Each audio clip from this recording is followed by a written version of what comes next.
कि आध्यात्मिक, आदि भौतिक और आदि दैविक की मैंने सुबह नहीं बोले थे, ये 3 प्रकार के दुख हैं, इनको नाश करना है साधना के द्वारा।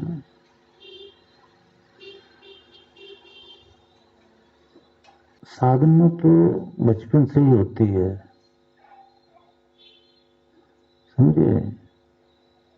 मान लीजिए आपके बच्चे थोड़ी बहुत साधना करते हैं, आजकल तो सतयुग त्रेता द्वापर का तो युग नहीं है, आजकल तो टीवी भी है, मोबाइल भी है, अपोजिट सेक्स जो है एक दूसरे पर आकर्षित होते हैं, वेद का ज्ञान मिलता तो ब्रह्मचर्य दृढ़ होता, नहीं होते आकर्षित, समय पे विवाह होता है तभी आकर्षित होते हैं पति पत्नी। तो मेरा मतलब समझे ना, जब बचपन से आपका बच्चा थोड़ा सा भी साधना कर रहा है, या आपने करी या ना करी थोड़ा, तो यहाँ 3 प्रकार के जो दुख हैं विक्षेप हैं, वो नाश होते हैं, समझे। अब कैसे समझे, जैसे ये मैंने उदाहरण दिया, कोई बीमार हुआ है तो दवाई लाता है, सब कुछ करता है, नौकरी नहीं है तो नौकरी ढूंढता है, परेशान होता है। ये ऋषि कह रहे हैं कि आप अगर साधना करते हो ना, अब आप अगर साधना करते हो तो या तो आप बीमार नहीं होगे, कर्म में बीमारी है तो उसको दूर करने का, है ना, प्रोसेस जो है वो भगवान के हाथ में चला जाता है, समझ में आता, वो ही हेल्प्स। तो किस तरह से आपको दवाई पहुंचेगी, कैसे आप ठीक होंगे, समझ गए। तो दुख दूर हो गया कि नहीं हो गया, अगर आप साधना करते हैं तो। नौकरी नहीं है तो नौकरी की खोज भी आप करते हैं, लेकिन अगर बचपन से आप साधना करते हैं तो वो नौकरी दिलाने वाला भी परमेश्वर ही है, वो भी परमेश्वर है। अगर साधना ही नहीं करते हो फिर जो कर्म में लिखा वो भोग लो, फिर तो वही भोगना पड़ता है ना। और ये 3 प्रकार के दुखों को मैंने आपको एक्सप्लेन किया कई बार। सांख्य शास्त्र का पहला ही सूत्र है ये, त्रिविधि दुखा अत्यंत निवृत्ति अत्यंत पुरुषार्थ है। 3 प्रकार के दुख जो है, आदि भौतिक, आध्यात्मिक, आदि दैविक, ये आज संसार को इतना तंग कर रहे हैं।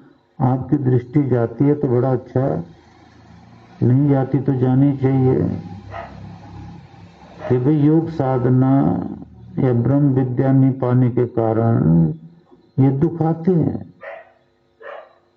तो पहला दुख है आदि भौतिक, शारीरिक कष्ट, बीमार हो गए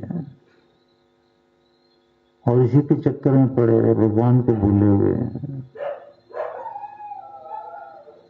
ये आदि भौतिक है, सांप ने काट लिया, बिच्छू ने काट लिया, या मारपीट हो गई। टीवी में देखते हैं कि बेचारों को बांध बांध के कई कैसे मारते हैं बुरी तरह से, है ना। तो ये आदि भौतिक कष्ट हैं। अगर आप बचपन से साधना करें तो आपको नहीं आएंगे, नहीं तो आते हैं ये फिर आदि भौतिक हैं। एक तो यही है काफी दुखदायी, फिर आध्यात्मिक है और आदि दैविक है। आध्यात्मिक दुख है, मानसिक दुख है, टेंशन, साइको के पेशेंट, है ना। तो ये कितनी दुनिया में है। अगर बचपन से साधना करते ये नहीं आएंगे।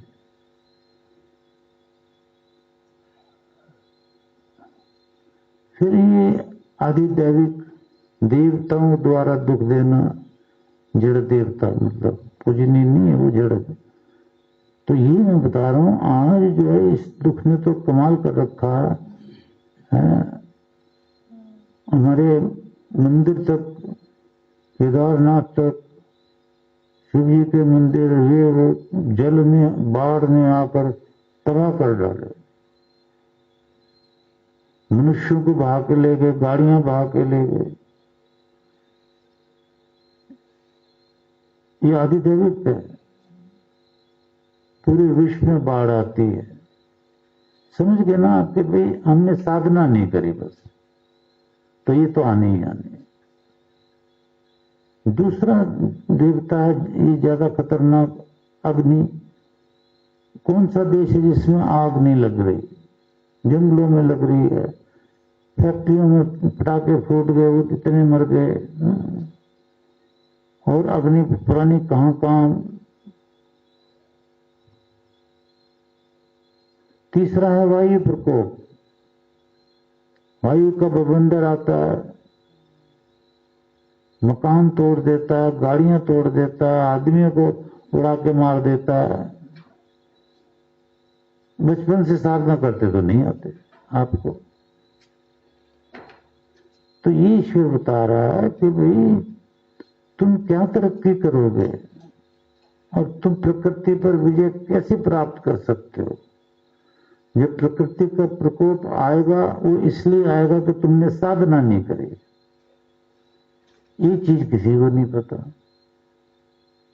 गवर्नमेंट भी यही कहती है भाई प्रकृति है वो तो, अब हम उसके लिए तैयार जरूर हैं, लेकिन प्रकृति ने जो करना उसको हम चैलेंज कैसे कर। दुनिया यही कहती है, लेकिन भगवान कहता तुम साधना करो, वैदिक नहीं होगा। ये प्रकृति को कंट्रोल करने का तरीका यही है ना, साधना है।